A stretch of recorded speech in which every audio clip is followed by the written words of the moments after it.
This is Street Knowledge with Chris Graham. Welcome to the podcast. It's Friday. It means I'm Chris Graham talking with Jerry Carter on a Friday afternoon. And so we've been talking ACC sports for many, many months now, dating back to the football season. And there are still sports going on, but it feels like the bulk of the college sports season's over. There's still basketball, there's still baseball, there's still lacrosse, there's still other spring sports going on. But football and basketball are what really get people motivated.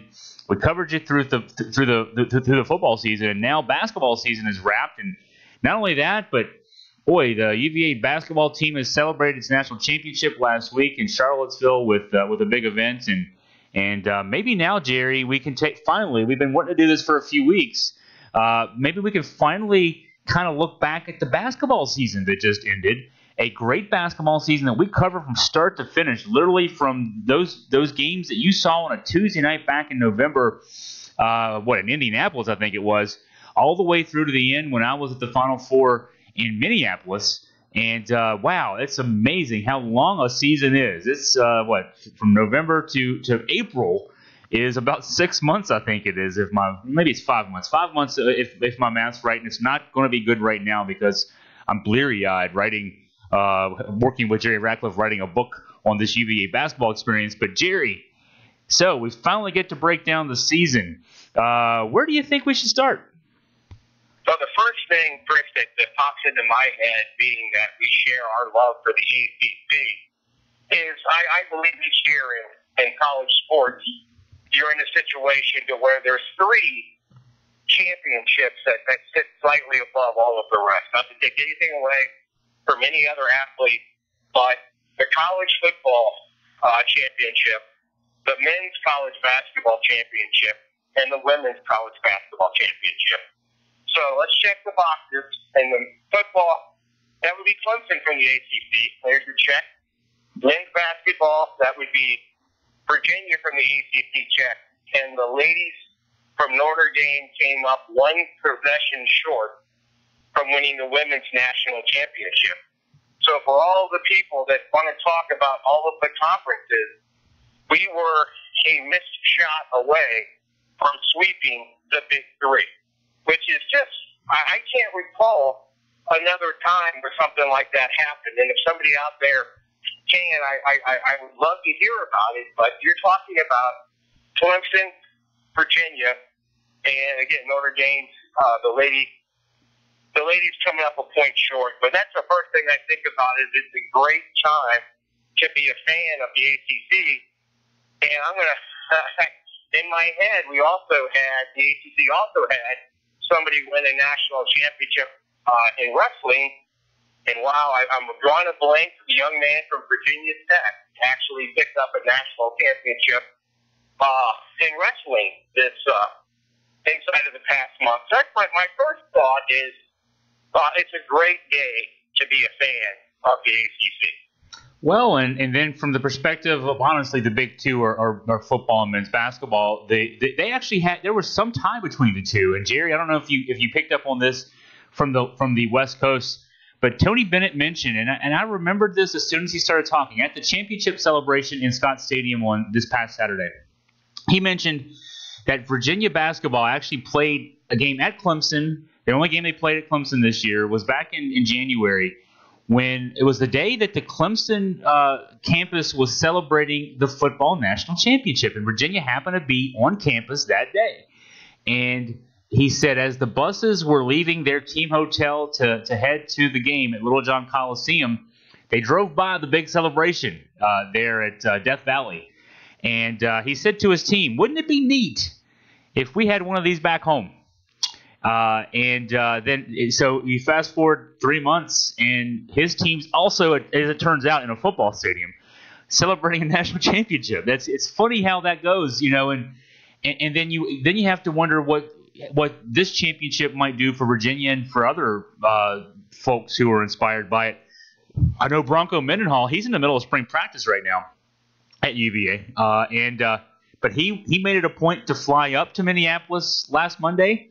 Flew back home to Charlottesville after the game and talked to his team about what it was like to be there for a national championship experience. And so But yeah, it's funny how those two, the Clemson and Virginia championships, had that link there. Virginia was on campus for Clemson to celebrate, and Tony Bennett, said, "Hey, wouldn't that be neat? Maybe one day we'll do that." And that day was last Saturday. Well, one of the things that really made me smile was, of course, Tony was he's not the media glutton that some other coaches are.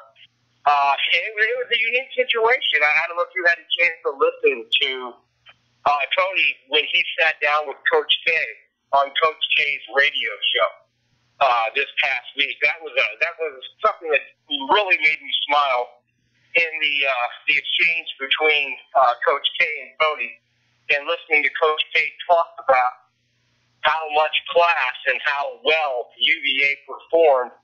And they had nothing but complimentary things to say to Tony before Tony had his chance to talk about the experience. So that was one of the feel-good moments for me in the aftermath of it, was getting to listen to that exchange. And again, where Tony is concerned, it would be hard. I think if you were sitting there in a Hollywood office trying to pitch the story, I'm not sure somebody would buy into it.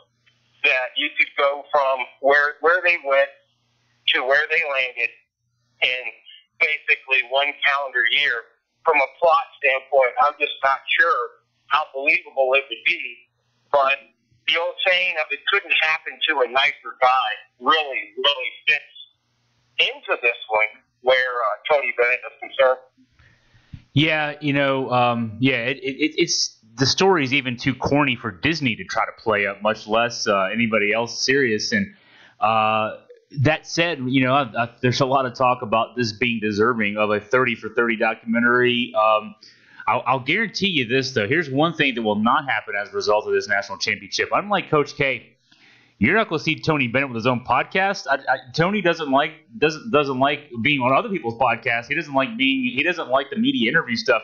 He loves coaching. He loves his team, and he tolerates the media responsibilities. But it has been interesting seeing him in a different light.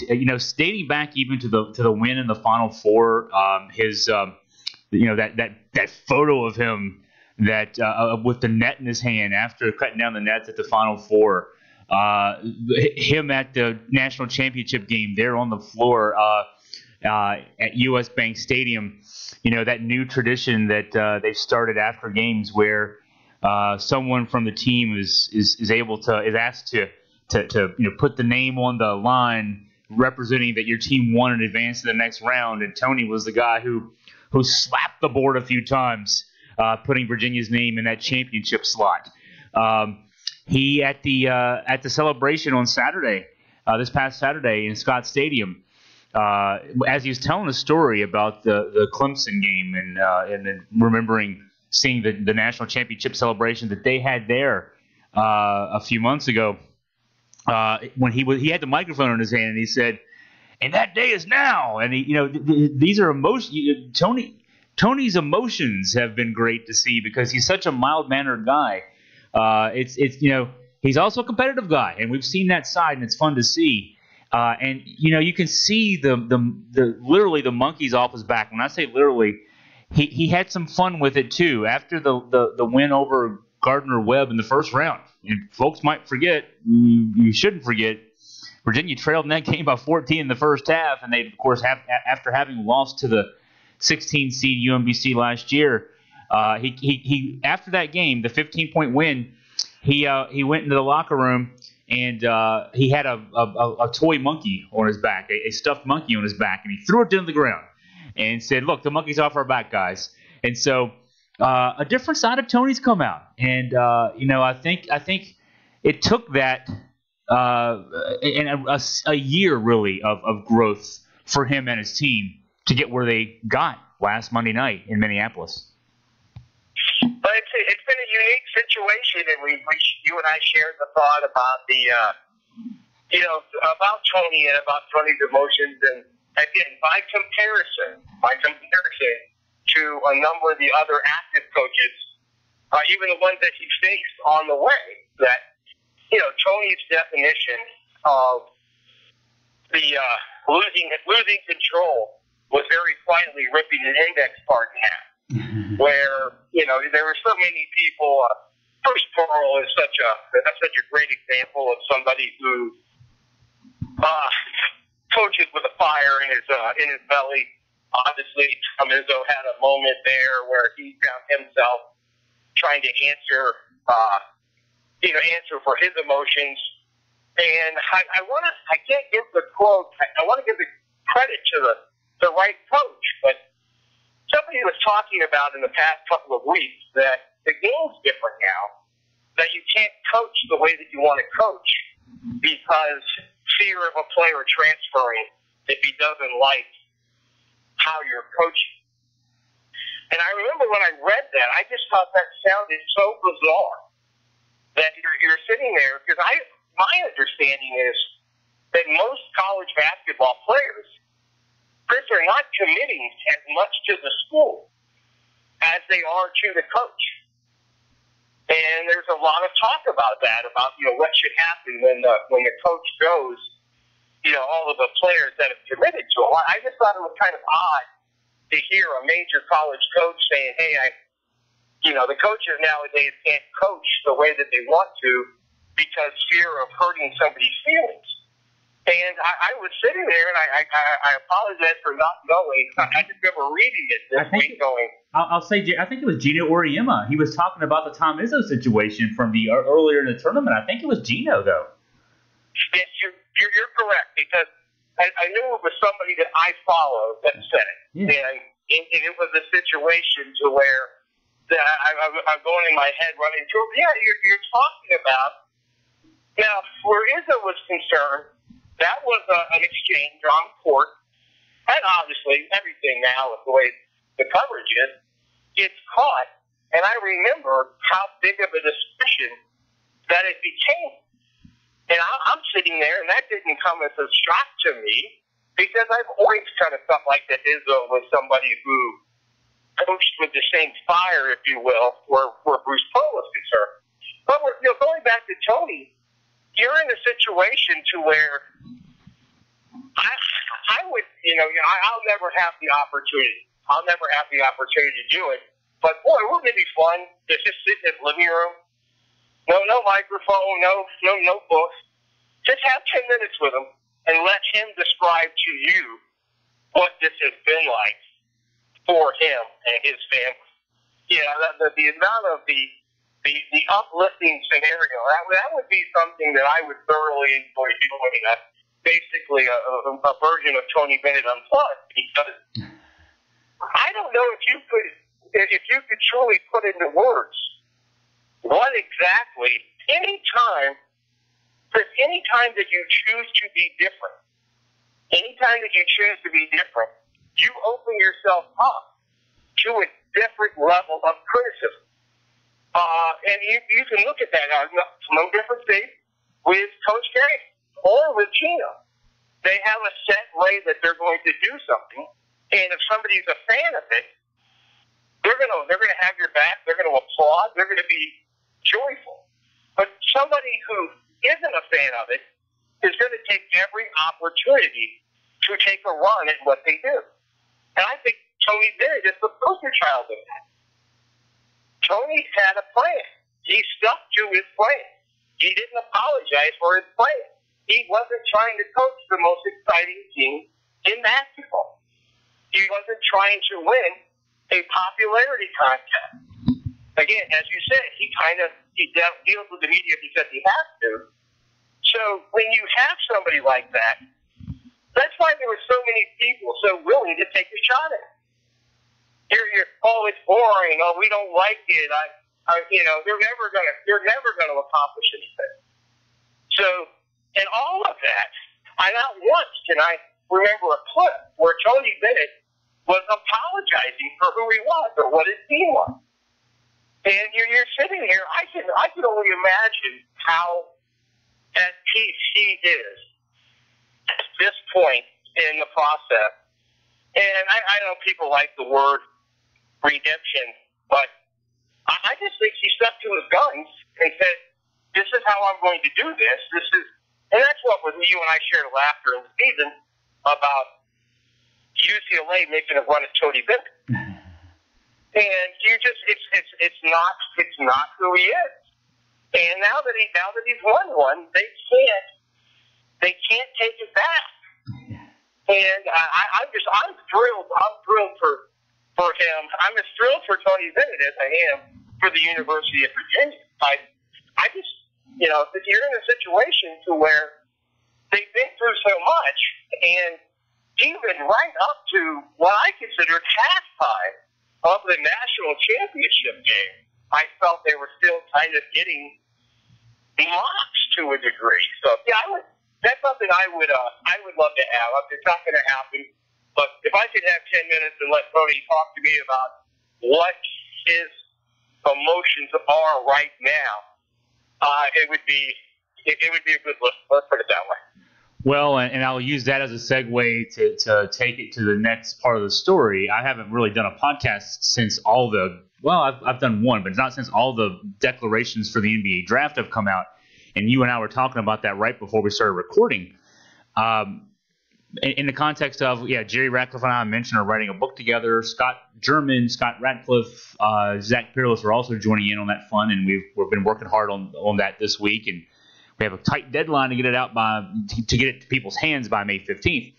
And what role the declarations from Ty Jerome and DeAndre Hunter and Kyle Guy and Mamadi Diakite, and I think I'll say this, and I've written this already.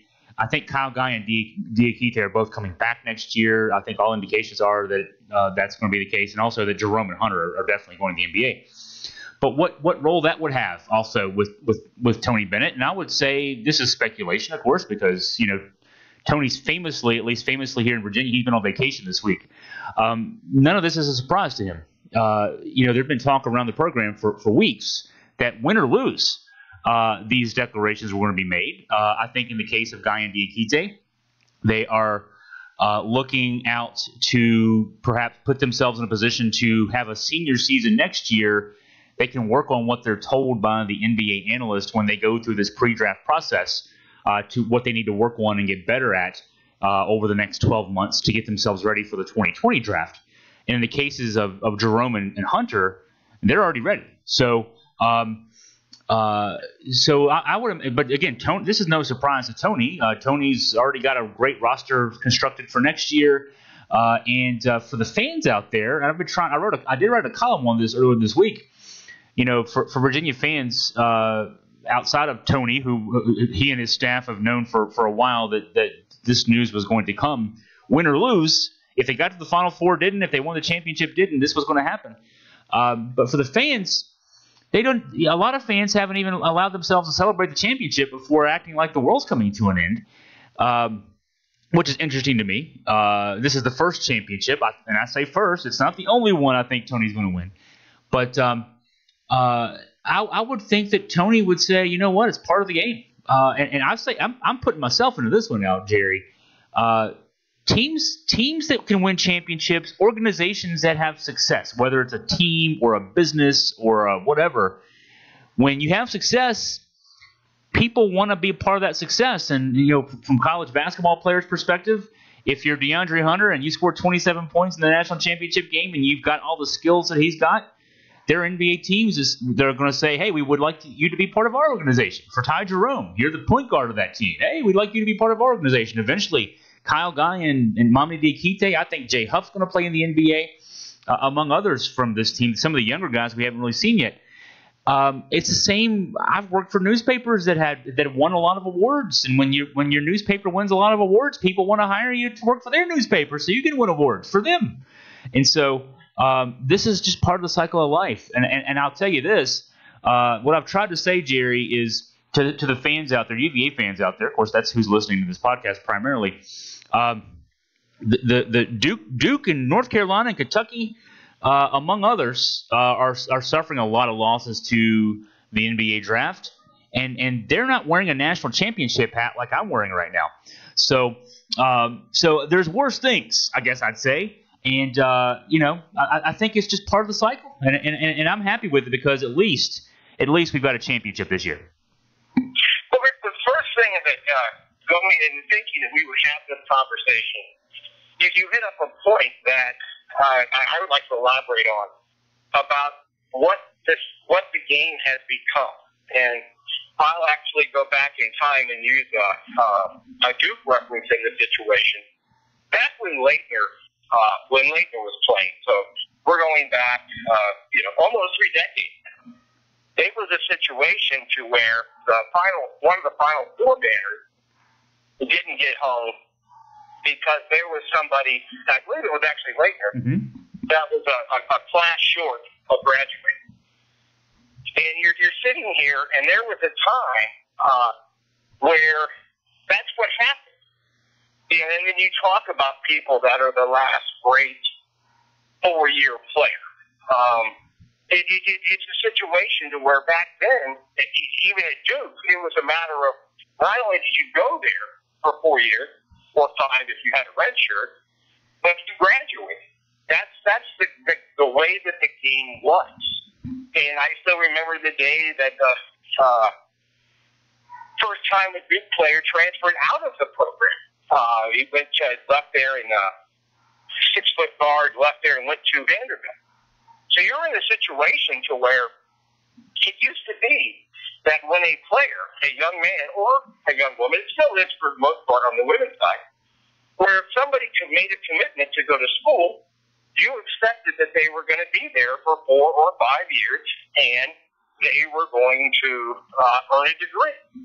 That's not the reality of the game anymore. And I don't think it's hurt the game, but if you're old school, if you're the old baseball fan who still hates the American League for the designated hitter, yes, you don't like this. You don't like the change, the traditionalists, if you will. Yeah, but you're looking at a situation now where, again, once you've won the title, they can't take the title away from you. It's a situation, unless you're Calipari and they can try. Or Louisville. Louisville, right? They took the banner down. So anyway, yeah. But as the players from Louisville say, well, we still have our ring. They still won the game, right? Yeah. The good news is this is Virginia, and I feel pretty comfortable in saying that Tony didn't do the things that Louisville did. That's right. But no, it's a situation to where, as you're looking at this and you're going through all of this, the draft is something to where I wish I had the stat in front of me about how many people declare for the draft and how that's not counting the seniors. Yeah. It's not counting the seniors. And European players too, right? There's more people declaring for the draft than there are spots in the draft. Many more, yeah. And some people just are in a situation to where it was funny in the order that I think for Roy has a different problem this year. Roy gets lumped into the one and done scenario, but he really isn't that coach. Like he beat Gonzaga a couple years ago. He beat Gonzaga with juniors and seniors. Yeah. But now he's facing it this year. Yeah. Little and White. You're in a situation to where he's losing. He's losing 2. Yeah. He's losing 3 out of the 4, which I think was the right call. There's people saying, "Hey, Reddish should come back." And I feel bad for him because I think he came in with too much hype to come back. There are people like Stephen A. Smith saying he should come back. Even where Kyle Guy is concerned. I was talking this morning to my brother, and he asked me about Kyle Guy in the NBA. And I believe that Kyle Guy in the NBA is so much about the situation that he ends up in. If he ends up on the right team, in the right spot, in the right organization, and it's easy to say someone like Boston or San Antonio, where there's the basketball IQ that Kyle Guy had is possibly off the charts. And if he ends up on the right team in the right situation, I think he's going to have a pretty impressive NBA career. Let me jump in. I'll say about here's some of my thoughts on Kyle Guy. I wanted to get your thoughts on what else I'll throw. I did a piece this week on Kyle Guy, looking at his because the issue is with him. It's not whether he can ball or not. He's a really obviously he's a solid basketball player. He's a two-time first team All ACC guy. His issue is his height and his size, and you can't change your height. You can get a little thicker, I guess. You can lift weights and put pounds on. But if he does that, does that slow him down? His game seems predicated upon his endurance and his ability to be elusive and get open. So at 6'2", 175, what does he do? I looked at all 30 NBA rosters. Each team has 16 players on their roster. Even included, there's only 12 suit up for any game, but they've all got 4 guys outside of that who can suit up at any time. They're on their roster. So it's 480 guys. There are 73 players, and I did the count on this, and I looked at this 3 or 4 different times. 73 players of the 480 are less than 6'3" and less than 190 pounds. So, I'm being a little generous because Kyle's 6'2", 175, but I figure that's fair.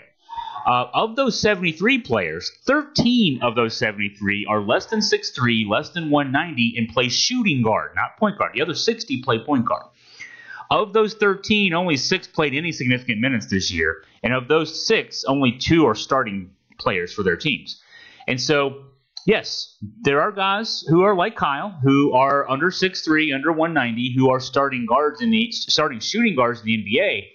But I think what he's going to hear when he goes out to these NBA pre-draft camps, whether it's for teams or the invitationals or combination thereof, what he's going to hear is, hey, go back to school. Show us that you can run some point. We don't want you to be John Stockton. We don't expect you to be that. But just show us you can run some point, and we can look at you as a 1 or a 2 in the NBA. And I think next year he comes out, 2020 draft, he's a first or second round pick.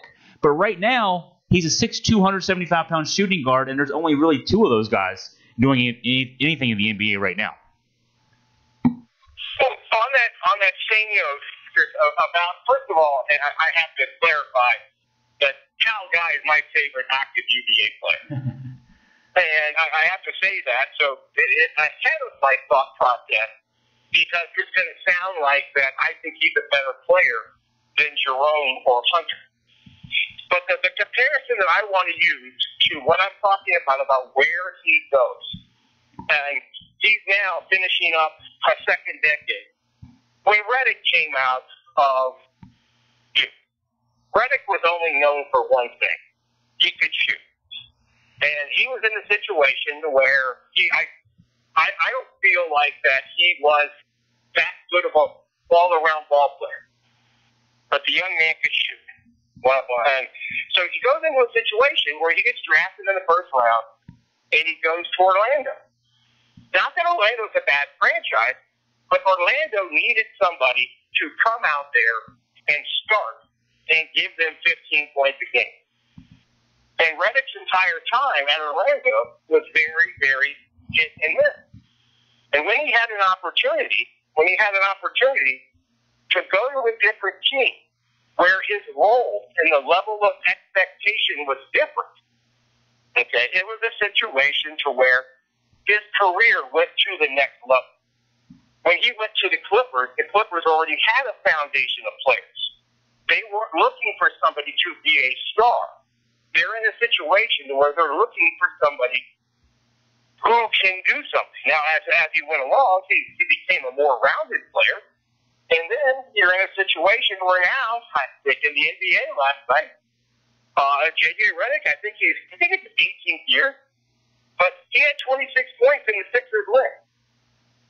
And when J.J. Redick came out of college, he had used up his eligibility, but when he came out of college, there was a lot of people saying, well, hey, I don't think he has the next level talent.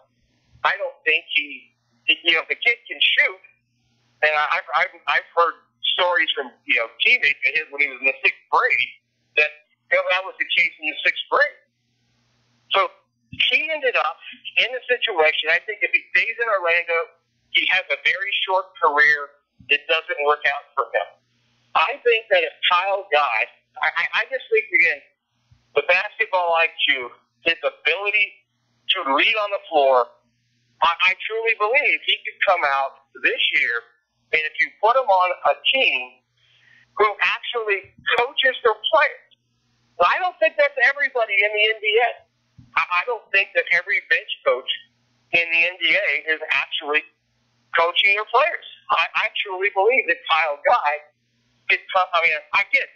I want him to come back.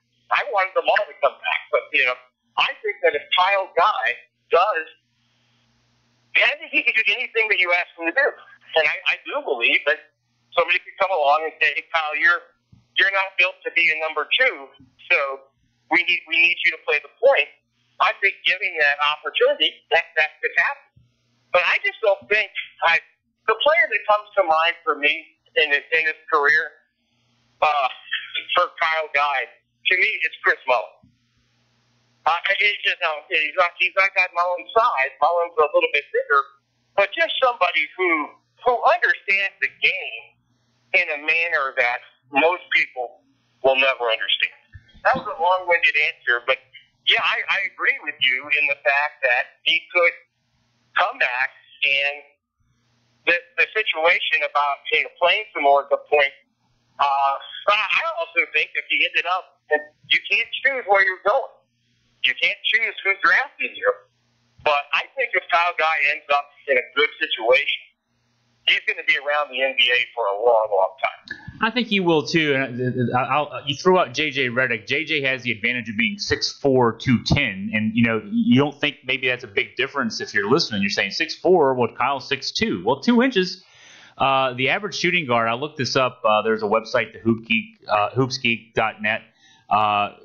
The average shooting guard is 6'5", 220. That's Malcolm Brogdon's size. Malcolm Brogdon looks like a football player. Kyle Guy looks like Kyle Guy. I love Kyle, by the way. I absolutely love Kyle. He's by far the best place to go after a game to talk with in the locker room. He is. I mean, not to say that any of the other guys aren't good to talk with, but Kyle is so comfortable being Kyle that you just love talking to Kyle after a game from a media perspective. But he's 6'2", 175, and you can't change that. I would not recommend if I'm advising Kyle right now, I'm not saying bulk up like Donovan Mitchell. Donovan Mitchell, 6'3", 220. The former Louisville guard who's doing great in the NBA with the Utah Jazz. I'm not going to tell Kyle Guy, hey, put on 45 pounds of muscle, Kyle, and then you'll be Donovan Mitchell. Because, again, I think his skill set, Donovan Mitchell was a guy in college, and he's enhanced that in the NBA where he drives to the basket. He was a strong guy in Louisville, and he got stronger in the NBA. Kyle's game he's not going to be a guy who's going to overpower you. But an NBA team can't be afraid if he's on the floor that he can get overpowered by the likes of a Donovan Mitchell. And that's why I think him, whether it be at UVA or in the G League, Summer League, somewhere like Europe or Australia, something like that next year, he's going to have to learn sometime in the next year or two how to be able to run the team from a point perspective. He can still score. The NBA point guards now score.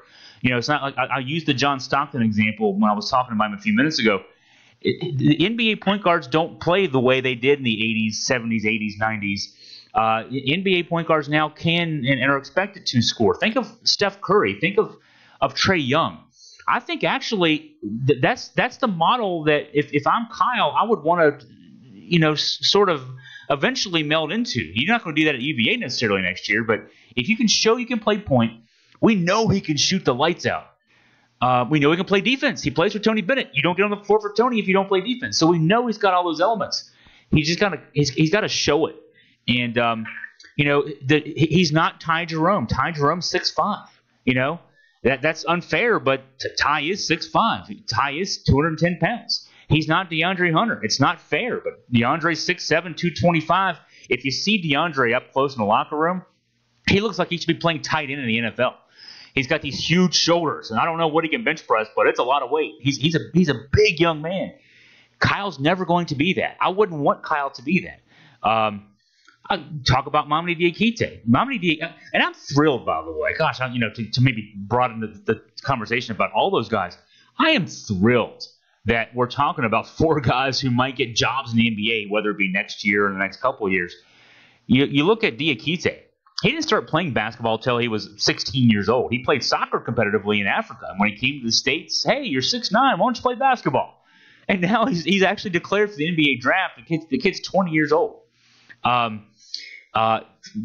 Jerome was thrilled when he found out that UVA even knew who he was when they were recruiting him. Hey, I can't believe it. They know my name.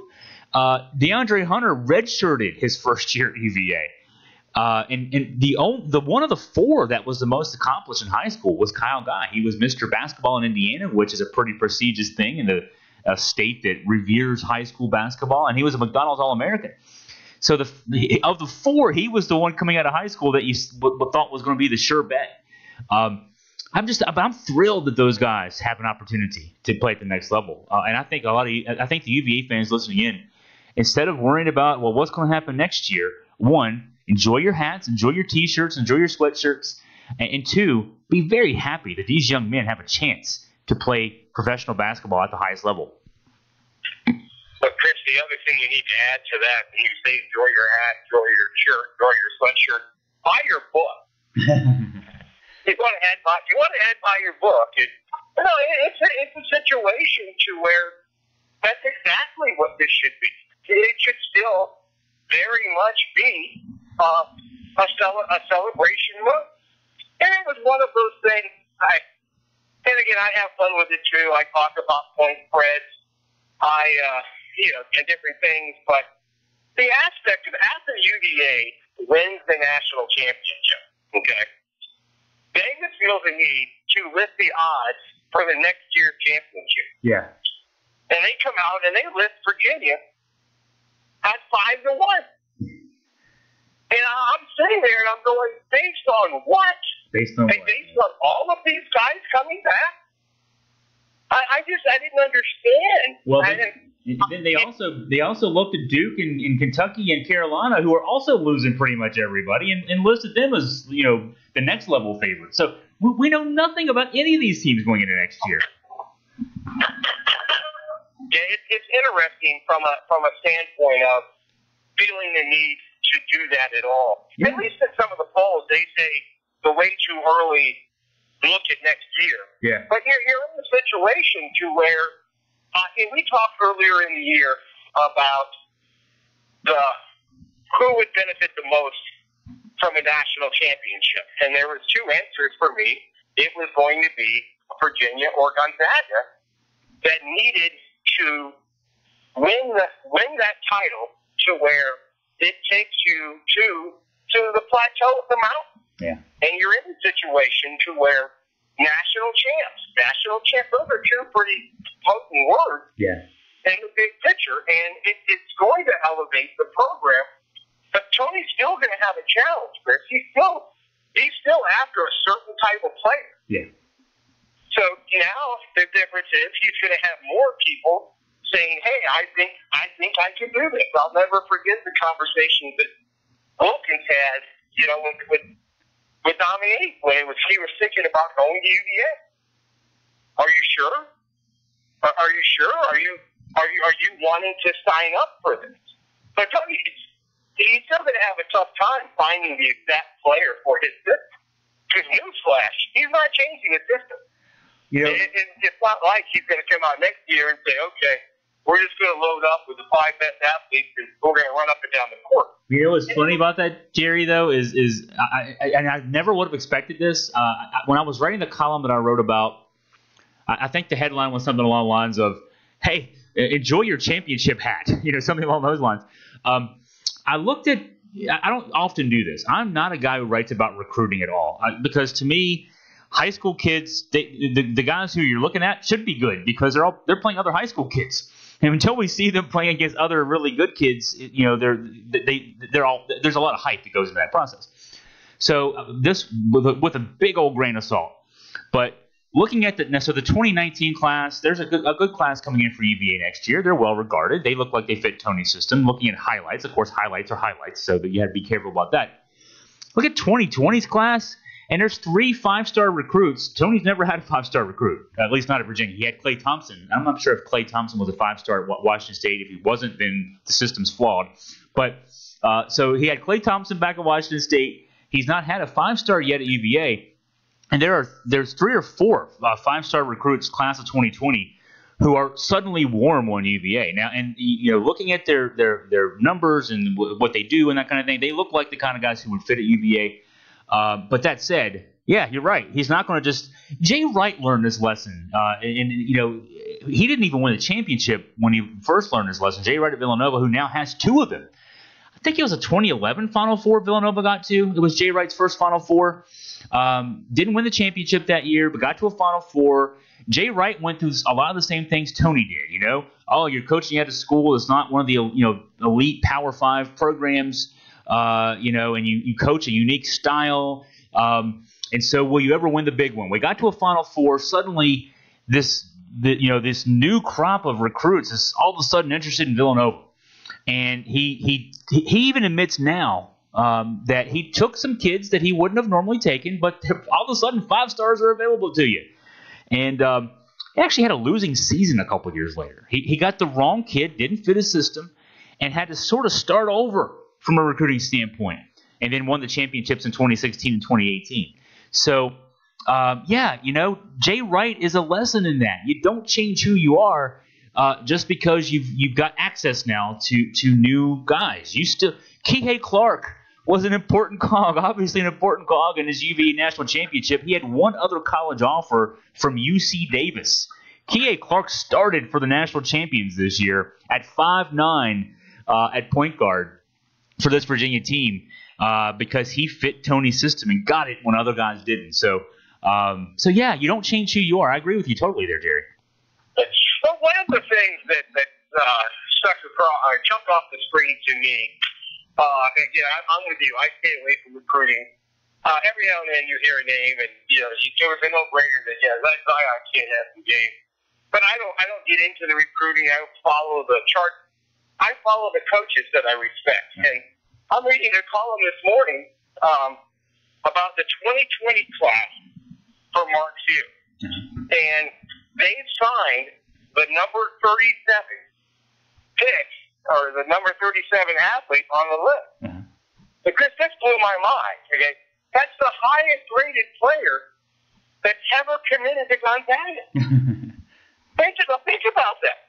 20 years of basically winning lights out, and this year's team's going to have, I think, 2 first-round players come off of it. It'll be interesting because I don't want to use the term lottery pick because I've heard that attached to 67 different players. But Gonzaga's going to have 2 first-rounders, and you're in a situation where those were not guys that people were standing in line to get. Yeah. So, the thing with Tony is that, again, he's not going to change. He's not all of a sudden going to go out and find the kid that's averaging 42 a game in high school. Everything on this side of half court is a good look for him. So it's a situation to where it does give him something that I think that Jay Wright's a good comparison, because now the backside of that is Jay did it twice in a 3-year span. Yeah. And it's a situation where it'll be interesting to see what happens next as far as, what Tony can accomplish. And if he and the end guy do come back, that's going to be a huge difference in the fact of what you already have for next year. So what you're saying, Jerry, is you don't think that Tony's going to offer a scholarship to LaMelo Ball? You don't think so? Is that breaking? Yeah, he's not going to go for those kids. No. And I was thinking about Tony in this context too. I guess. Yeah, he's not going to change his colors. He's got a team coming back next year. Yeah, let's just assume Guy and Diakite don't come back. I think Diakite is almost certainly coming back. But let's just say Guy goes and Diakite is back. It's a different team. It is what it is. Duke's a different team next year. They'll have great recruits again. Coach K will have to, assimilate some new guys in. And Tony has at least a little bit more of a supporting cast than K does, and certainly more than Roy does. Roy's going to have to start a lot from scratch as far as that goes. But it is a system, and I was thinking about it this way, Jerry. When you started talking about you follow coaches, more than you follow the players. It made me think of how I took a film class in college at UVA many moons ago, and I as a result of that film class, I became sort of a film snob, and I've been that ever since. And I learned how to watch films according to the professor the way he taught the class. You either watch films like Americans watch films, which is you watch for the big action star. You care who the main name is on the actor above the title, or you watch because of the director. And I have always watched movies because of the director. I care about whose artistic vision it is to take the story and bring it into film. And whoever the actors are, great. If this director gets really good actors to be in his or her film, that's icing on the cake. But it's the director that tells the story. The Coen brothers are favorite directors of mine. Quentin Tarantino, a favorite director of mine. Spike Lee, a favorite director of mine. And so if I see their name associated with a movie, I'm watching that movie. I don't even care what the story is. I'm just watching the movie because I know they're going to tell the story the right way. You and I watch basketball in a similar way. We watch the coaches, and the coaches are the ones who tell the story, not especially in a college game, not the players. Yeah, I absolutely agree with that. And from every ounce of my being is, for me, you have to, for me to openly pull for somebody, I have to feel good about who they are. You have to feel good about how somebody conducts themselves. Not just on the days where they're cutting down the net, but on the days when they're losing a game that they shouldn't be losing. Yeah. And it's a situation to where it's a respect thing. And you touched briefly on Roy, and I'm a little worried for Roy this year coming in because he's going to be facing. He hasn't dealt with this in a while. Not only is he going to lose his upperclassmen, he's losing his freshmen. Yeah. And when you're, again, the difference between they're lumped together, but UNC and Duke are really very different in how they build their team. Yeah. And North Carolina, I'm not going to go out and say something stupid and say North Carolina's going to struggle early on. I think North Carolina's going to struggle early. Yeah.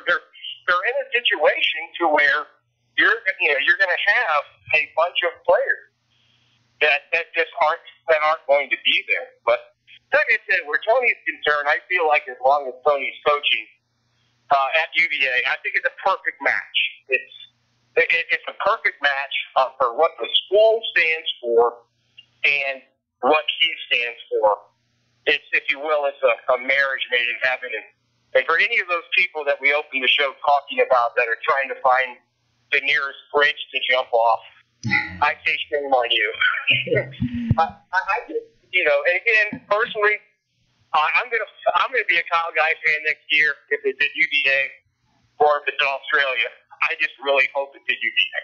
Well, and for me, I look at it like, in the case of Kyle and Mamadi and Ty and DeAndre, I look at, I know this, the only reason I have the NBA League Pass is because I watch the UVA guys, and I watch Malcolm Brogdon in Milwaukee. I watch Joe Harris in Brooklyn, both in the playoffs, actually, right now. Malcolm's injured. He'll be back. Milwaukee's a favorite to get to the finals from the East, one of the favorites to get to the finals from the East. So he'll be back soon, I hope. I haven't read the latest on that. But Joe is starting for the Nets in the playoffs, and you keep up with Mike Scott, and you keep up with Justin Anderson's not playing a lot, but you keep up with Justin. And now I've got potentially 4 more guys to root for in the NBA. And even more reason to watch NBA League Pass next year. And, I get excited at silly things like in the mock draft when I see, hey, DeAndre might go to Washington or he might go to Charlotte. I could drive to those places. Those are close by.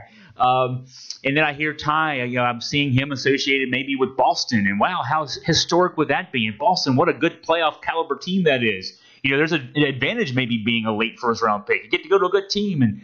And so, yeah, I can't wait till those guys get there. And those are more examples. If you're a UVA fan and you're being selfish saying, wow, we might not win a championship again next year. We hadn't won one yet in basketball. This a week and a half ago was the first time we'd ever won one. We've been pursuing this. The UVA fan base, we all know this. The UVA fan base, yeah, we play football and we root for our football team.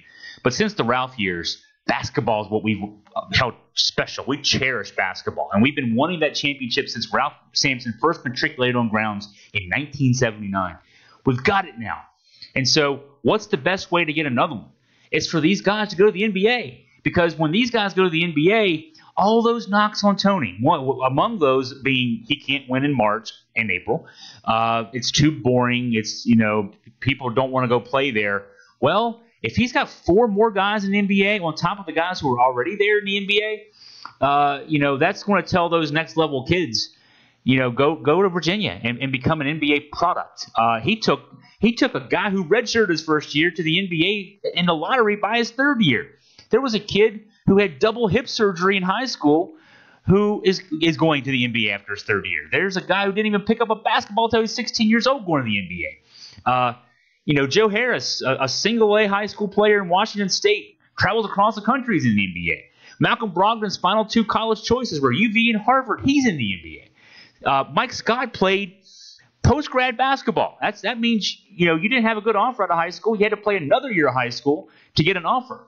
He's in the NBA. So he's taken all these, unfinished products, made them finished products, and they're in the NBA. So that's the best way to get more guys to go to the NBA. And gosh, that's the big picture. Tony's 49 years old. He's going to be coaching for a long time, hopefully forever at UVA. This is just the start of it all. Well, Chris, what you just described and described perfectly is why it's so important on the football side for Daniel Jones to end up in the NFL and have it be a good situation. Yeah. For all the same things you're doing, Cutcliffe is the quarterback whisperer, if you will. Yeah. And he's got a lot of mileage out of what he did for Peyton and for Eli. And the way he hasn't had Pat Duke. You talk about you watch the NBA for the UVA players. I watch it for the UVA and Duke players. I watch the NFL the same way. Mm-hmm. But every time, but now you're talking about if Daniel Jones can go into the NFL and find a level of success, what it's going to do for the football program is next level. Because the last 5 guys have went to the NFL, the last 5 QBs, but none of them have had any kind of staying power. Right. So it's exactly correct. Success breeds success. And you're in a situation here where I think I agree with you about Hop. I just think you can't teach that from a size standpoint. Right. I think you're possibly looking at 5 players playing at the next level. Yeah. And yeah, people are going to see that. People are going to notice that, and that's going to Virginia will appear on some lists that they might not appear on otherwise, but the player still has to understand, I'm not going to come there and be bigger than the system. Yeah. You know what's funny, Jerry, is you started talking football there, and it's something registered with me. The last couple of days, it's really started to hit with me. I understand that the Major League Baseball season has started. I've not watched like 2 innings of a baseball game yet, except for the games I've broadcast, college baseball for ESPN. I've not watched 2 innings of an MLB game yet. And I think I might be stretching. I'm not sure if I've watched a whole half inning yet of a Major League Baseball game. I understand the NBA basketball playoffs are going on. I know I look at the scores in the morning, so I know that they're going on. NHL. I coped with UMBC last year by the Washington Capitals winning a playoff series and winning another one and going all the way and winning the Stanley Cup. That's what helped me cope last year. And I haven't watched any of this stuff. I have just been my feet have yet to touch the ground with UVA. That's a good thing. But the NFL draft, I do understand, is coming up. And I'm supposed to be a sports writer who can help analyze these kind of things. I haven't given it a thought yet, Jerry, because I'm still in the vapors, I guess, of this. And you followed, you followed Duke basketball for a number of years. You know what this is like, but this is all new to me. And there might be other UVA fans out there kind of going through this with me right now. We don't know what this feels like. So I don't know. I hope it doesn't wear off, to be honest with you. I'll put it that way. I hope it does. I hope the feeling never goes away as far as that goes. It doesn't. It's a situation too. The thing for me is it's important to note where if you hear that somebody is a fan of Duke, it's most people, most modern day fans of Duke jumped on a bandwagon. Yeah. And I have to clarify, it was Jimmy Spinarkle that made me fall in love with Duke. When people talk about the shot versus Kentucky, it's not Lakers. It's two statements banking it in the national championship game in '78. And that's important to me because I see so many people, wearing the Duke sweatshirt and they're all wanting to talk trash about this and that. And I'm just going, it's the same thing for UVA that, again, that had me start recruiting my daughter to attend there when she was in the 6th grade. UVA is a special, special place. I love the fact that Thomas Jefferson wants to be remembered for UVA. And it would be the same way if somebody said, oh, well, I like UVA because they have a good basketball team. UVA is an incredible academic place that also has the added advantage of being picturesque, tied to something in history. And now they have, no disrespect to anybody that coached there before, they've got the guy. They've got a guy, and it's a feel-good story, and it's something to where it's not going to go away. My daughter, who's as far removed from it as she can be, 3,000 miles away, the amount of joy she had in that experience. In her mind, it erased a lot of recent negativity. Yeah. And it's a situation where, again, I taught myself saying it before, thinking about Louisville, they're not going to take the banner down and enjoy it. And again, it's the fact that Jay Wright did what he did. If anybody wants to feel bad about these players leaving, Jay Wright's a great example because I'll be honest with you, I can't tell you who played for Jay Wright. He won 2 national championships. And I know he has some players that are in the NBA. But it was what Jay Wright did that, in my mind, won him 2 national championships. Yeah. And that's what Tony does. Yeah.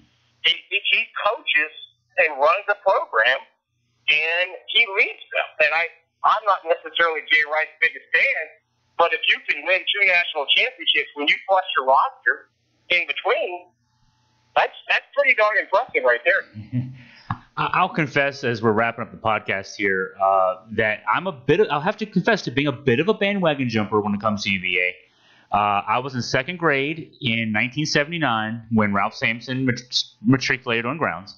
And being young and impressionable, I saw this big, tall guy who actually, I'm from the Shenandoah Valley. He played his high school basketball at Harrisburg High School. His high school actually played against the high school I would go to when he was in high school. My high school was Wilson Memorial. His was Harrisburg High School. And so, hey, he was a local kid. He's 7'4". All I know is at 7 years old that UVA is going to be good in basketball. My mom tells me that I'd already been telling people from the time I was in kindergarten that I was going to go to school to UVA and be president one day. So it fit. First, I would go to UVA, play basketball for Terry Holland, and then I would become president one day. And but yeah, from that moment on, I was hooked. It happened that 1979 was the debut of Jefferson Pilot Raycom, and so games were on TV all of a sudden. My mom would let me stay up after my bedtime was 9 o'clock on weeknights, school nights. But for UVA, if UVA basketball was playing, I got to stay up past 9 o'clock as long as I promised to go to school the next day. No waking up and saying you're sick because you stayed up late watching basketball. And all these years later, it's one of those things that, I regret that my mother was not alive to see how happy I am that it's come full circle, because she would have been the first to call me when I was on the floor in Minneapolis. And I'm tearing up as I'm saying it, just to think that as silly as it is, it's something that connects you to people. And I think that's a great thing about sports. That it can really. Tony said this in his remarks to the media last week at the celebration, the championship celebration, that people want to be part of something bigger than themselves. And that's what this has been for the last few weeks, the last year, the last several years with UVA basketball and Tony Bennett. Absolutely well said there, and I can feel the emotion in your voice when you're saying that, and that's what, to me, what separates me as a fan is it's the moment. It's the feel good. It's the being a part of something, even if it's a minute part of something, just wanting to believe in the good in the world. And UVA, I can honestly say, the first thing when it happened, and they won the game, the first two people I thought about were you and my daughter. Mm-hmm. And I'm sitting there, thinking, and then third was Tony, because it's a situation to where I just remember how hard he worked out here and how little recognition that he got, and everybody, he's just the son, and to see him actually get to stand in that, it's awesome. And again, it's not going to go away, and don't let any of the naysayers take that away from you. And it's not too late to think about being president. I just didn't know if you meant at UVA or of the United States. Yeah, that's well, tell Rebecca Wahoo Wah for me, and I guess I should put the shameless plug hat on now and talk about Team of Destiny. I know Jerry bought a copy. We're recording this on Friday. He actually sent me a text excitedly saying he bought his copy today. I can guarantee you this. I have touched all the chapters of the book so far. We're working on wrapping it up this weekend. Between Jerry and I, we've been passing it back and forth. The emotion that you just heard out of me is going to be in this book, no question about that. This isn't just going to be a recollection of stories about basketball. It's stories about basketball, but it's also stories taking you inside the locker room, taking you with other fans. I mean, I'm biased, but I think it's going to be a really good inside story about this team. So, Team of Destiny. You can go to AugustaFreePress.com. You can go to JerryRatcliffe.com. Lots of information on the sites about how you can buy the book. And yeah, I promise you that there will be things that will make you tear up like I just did over a silly basketball game or set of them, as the case may be. So, Jerry, I'll give you the final word here as we're wrapping up our podcast. Another good one. And I still don't think, by the way, Jerry, that we've done our ACC basketball season review. We'll have to do that one again next week. Okay, I'm going to give you three quick thoughts, okay, and I'm not going to elaborate on any of them because we've had a good talk. These are three things that either made me smile or made me go, that's sad this week. Uh-huh. Okay. Okay. Number one, last day of the regular season in the NBA, Grayson Allen scored 40 points. Oh. Okay. There's a lot of great players who had really long careers that never put up 40 in an NBA game. Right. And it was against the Clippers, who are in the playoffs. So kudos to Grayson Allen for taking advantage of his chances. The second one, I'd love to have this conversation later on. Coach Kent just finished 10 years at Kentucky. He won one national championship, and he just got signed to a lifetime contract. Tommy Smith coached 10 years at Kentucky, won one national championship, and he was fired. Yeah. I'm just, the parallel there, I'm not gonna, and the third one, and this one really is really sad to me. I listened to Jalen Rose do his bit on this. Breanna Stewart, in the finals, the championship game, finals over in Russia. Serious injury. She's already had surgery, and she's gonna miss the entire WNBA season. Love the way that her dad talked about it. He said it's not going to end her career, but it's going to keep her in the barn for a while. And that was her dad talking about it. The fact that the WNBA system, Chris, is so broken from a salary standpoint that she is the face of that league. She's the reigning MVP. She's the finals MVP. That season starts this week, and they're going to have to do it without the face of the league because she has to go to Europe to make money to be a basketball player. Yeah. That's a tough one for me, but those are my three. And I'm still looking to have the Mike Young conversation down the road. But there you go. Yeah. I appreciate the conversation. I'm looking forward to seeing the book, and I'm also looking forward to next week. Team of Destiny. So please buy the book. Thank you, Jerry, and thank you all for listening to our podcast, Wahoo Wah.